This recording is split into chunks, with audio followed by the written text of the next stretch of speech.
Pathfinder 4.0 V6 ou Frontier V6 4.0 aí 2005, 2006.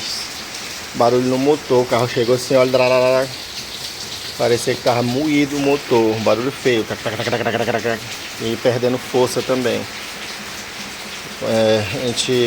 A princípio a gente imaginou o motor, né, ia desmontar. Quando a gente começou a desmontar o motor, a gente verificou aqui uma folga muito grande nessa corrente de comando de trás do segundo comando ali, ó, que puxa o segundo comando. Uma folga muito grande, ela tem um tensor aqui, ó, assim como essa outra também tem, e aqui tem outro tensor.